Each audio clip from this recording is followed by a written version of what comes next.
some of the phrases and keywords you're going to be using in today's little study here. So welcome back, everybody. Paul again. I guess this is going to be like the number 4 in a group of studies I'm doing about esoteric teachings. And I mentioned the other episodes that basically all of these really simple, eternal processes and shapes like spheres and circles and triangles and every other kind of thing that we find in nature, all those things are part of an esoteric teaching as well as modern science. And this is what a lot of people don't know. A lot of people think about, oh well, esoteric means you read a tarot card or you do a little chart of astrology and that's pretty much it, or maybe you believe in ghosts or something like that. But what I'm talking about in this series is some really serious stuff, because here's one book. I've mentioned this. I have a whole episode on this one book. I mean, this is called the Treatise on Cosmic Fire. This was written with the help of, wow, I read that long ago. It just blew my mind. I still go back to it. And basically it talks about the whole fabric of the cosmos. Again, we keep going back to that oneness. There's nothing you can separate in the oneness. There's just like, if you look at this one very, very important thing, and I put it on this page, and we'll get to it a little bit later, is where there's a 3-in-1 nature of the cosmos. And what does that mean? Well, you have like the wholeness, you have the completeness of everything, and then there's a slight vibration or something, a stimulation, and it starts to produce a wave, as we got here, and then you have one thing, but it's now divided. There's a plus and a minus, there's a polarity. So what you have is you have the one whole thing, it's the completeness, and then you have the positive side and the negative side. And that fundamental principle is found in everything. There's like a 3 and a 1, and I mean, basically, there's nothing but oneness. You can't divide the whole universe. You said there's just, that's it. There's no division. You can't cut it up and put one piece over there. So you can make the illusion of separateness by having something spin, for example. You know, you have a top, and if you spin it fast enough, it just stays spinning. You can't even see it's moving hardly. It just stays there. If you have a certain kind of a gyroscope type of top.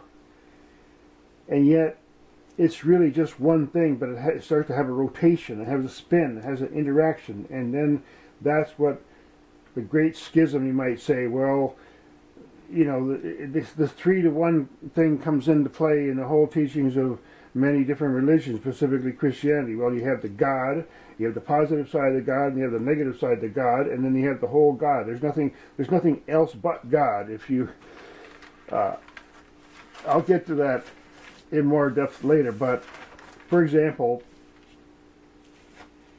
the ancients taught, the way the esoteric teaching goes, that it's just, there's nothing but life. There's nothing else but existence. You see, there's nothing else but consciousness. There's a certain illusion that we have in our body, and all the great teachers have come to tell us, look, okay, you have an identity that you when you were born, you were going gaga, and you didn't know anything, you didn't even know your name or whatever, you didn't know your religion, and you just were one being. You didn't have a name, nobody told you anything, so then you have like all these divisions. Your senses start looking outside. Your inner being is exploring the outside world, but it isn't the outside world. It's a simple concept to understand. Like, you're looking out a window of these eyes, and when you really get down to it in a quiet place, all we are is a perception, is a non-dual perception that from, in our human body, in every being that's conscious, there's billions and billions and billions of little beings and all kinds of conscious. Even the bug doesn't want to be crushed, you know. There's all kinds of consciousness, and that's all there is. There's no division of consciousness. That's the ultimate reality. Now, that's what these ancient people said, and how did they get there? They went inside. A lot of really good logical thinking well, what is this life about? What are we here? And you start observing the outside, and you see all all the beauty outside, and people study their whole life and they never look inward, and they just look inward and see that we have a certain beauty within this body. This body is an absolute fantastic microcosm. It's a solar system, you might say. It's a whole cosmos in itself. There's a place where, on some level, we feel like, okay, the universe is really big, but then within us, that from the point of view of a tiny microscopic being, like a little bacteria, our body is a universe. So, as above, so below, we are living in a type of illusion that is produced by making the oneness into two. And it's a very, very profound cosmic principle, and it applies into all the different sciences and even sociology. There's so many different areas of human study that this type of thinking and this type of really fundamental logic, you might say, of the cosmos it's very, very old teaching, and the reason it's still around is because it really works. Now, I want to get into some really, really profound things at this point, because again, it's all about who we are as beings. And whenever we study anything outside, whatever it is that we're studying, we have to also reflect. They say that, okay, even if you're studying for a big test, you do all the reading and all that stuff that you need to do, and then maybe you sleep on it, or you just go into a deep place and you absorb. The way we know that consciousness is a substrate, it's a soil of existence. Now, why is that? Well, that's asking certain questions about why is, first we got to answer who we are, because who's asking the question? Because why? I mean, is someone going to tell us why? We just here, we just born. It's hard to figure out why. That's just the way it is. Now, you're going to say, well, why is that star over there? Why isn't it over there? I mean, why? So, how do we know this is true? Again, it gets back to, it's an experiential reality. By dropping our own ego, the ego word is just throw that out. It's just the whole, there's a veil that we tend to have on us, just like if you leave milk sitting for a long enough time, it just gets this little coating on it. There's a certain skin or personality or identification that we get into, and some people get into it more than others. But it's not about like being, I'm an ego, I can't realize my own nature because I have to kill my ego. It's just more like, hey, you're wearing a veil, and maybe you think you're seeing clearly, but if you just drop that thing for a little while and you realize I can see a lot more, because we naturally perceive our whole life through the glass, the tint of our social culture and everything. And that's why these great teachers have said, look, just drop all the reaction to what you perceive and get down to the basics of who you are. And the way to experience that is just be still. Just go to there's a cosmic stillness, you might say. You see, and I'll go through this here. There's a cosmic subtle plane of being, and the vibration basically creates thought forms, you might say. The vibration of the cosmos, and it's going on, again, we can't ask why. I mean, we've only got a short time here. We can just figure out a little bit of it. We can feel something of it. By having a feeling within our own being, we get a sense of what's out in the universe, you might say. So, our own awareness is a filament or a thread or a spark or a drop. We're not separate. It's just, like I said, the veil that we hold on that keeps us from recognizing our own identity with the rest of the cosmos. Now, cosmic consciousness, there's an information plane. The universe, the cosmos has an automatic information recording. Basically, it has an intrinsic memory. I'll put that over here. It has an intrinsic memory. Now, let's go through this really quickly here. information plane, the matrix, dimensions and planes are basically levels of precision. We say, okay, you might say the quantum dimensions, okay, there's levels of macro and micro. There's the fineness, there's like nanoparticles, and then you get into the whatever. So there's basically a fineness from the ethereal to the gross. Now, the ancients talked about an etheric plane. The ether is an electrical substance, and electrical matter, you might say, and it is the subplane. It is the physical. The physical matter is a shell, just like our nails, our skin sloughs off, sloughs off, sloughs off.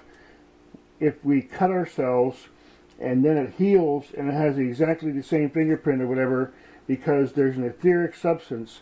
There's a electrical matrix that is very, very subtle, but it's very without that ether, without that subplane, that everything else would exist. So there's an electrical substance, there's an electrical polarity, tension, you might call it, whatever, that holds things together, you might say. Now, astrology, that's another huge subject. We'll get into that. I've talked about it in others. It's basically esoteric cosmology about,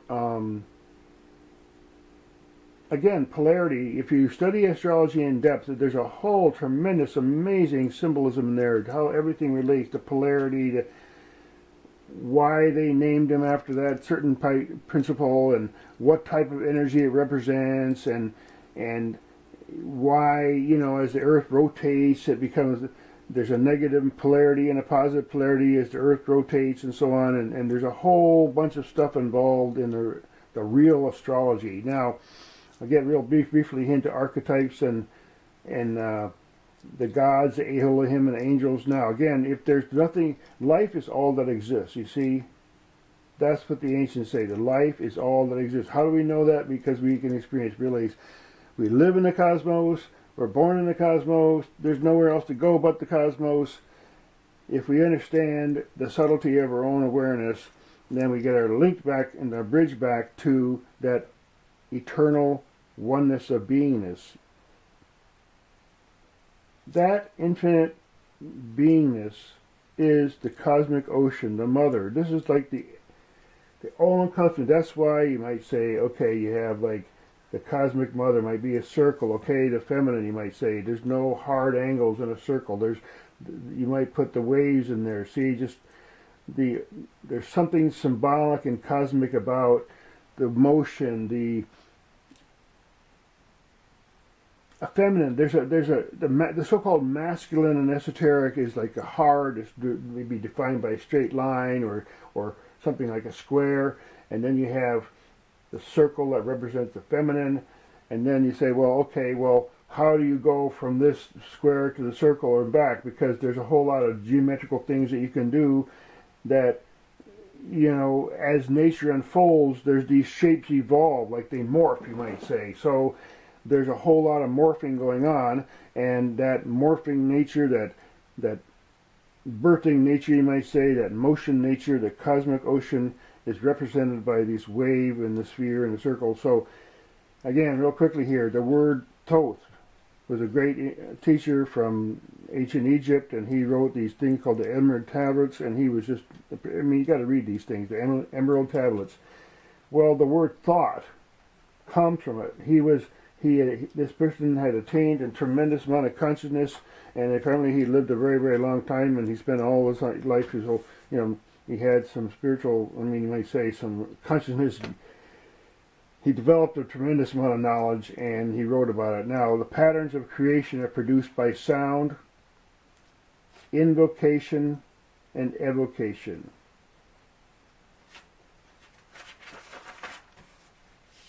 Speech. Human speech. Frequency modulation. Human speech and any kind of speech like that, that's why they use music and sound, because there's the motion, the sounds that we make, sounds impact the etheric plane and so on, and so there's a reverberation, and part of making something real is to speak about it and to discuss it and to manifest it. So with careful speech, then some of these ancient people did some amazing things. Now, what is God here? Okay, the universe within, there's a great silence, a cosmic stillness. So, we need to go to that universe within, the cosmic stillness. Cosmic electricity was the word that they used for it was called the fohat. That was one word for it. Cosmic electricity. The cosmic breath. The whole idea of a breath is cycles. Breathe in, there's a pause. Breathe out, and another pause. The cycle of 4. In, out, in, out.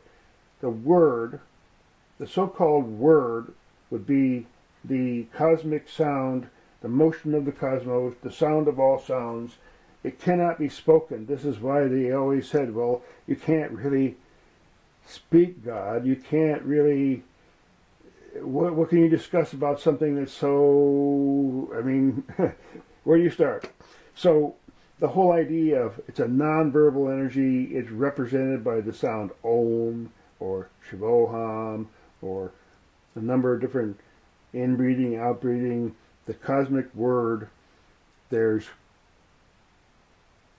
one being breathing the whole universe. Basically, that's the, and from the very, very subtle to the very, very gross, there's vibration. There's the internal vibration, and there's cosmic cycle, millions and billions of different kinds of cycles, and that's how everything flows and works. Now, I want to go make sure I covered everything here. A little bit about the archetypes. Now, this is a Hindu god. This is one called Ganesh. He was supposed to be carrying, I think, a spear and something else. I can't remember what he has. Now, a lot of people don't know, but what is represented here? Now, this is like a, not too old or anything, but the whole idea was that the exact position, and he's dancing, okay? So it's basically there's motion going on, and the elephant has a lot of memory, and it's a really strong and amazing being, and it represents, again, like something archetypal and fundamental. Now, all the numbers in ancient times, all these proportions, all these statues that they made, the real God statues were made with tremendous accuracy and proportion because they're trying to represent these ancient mathematical, esoteric, cosmological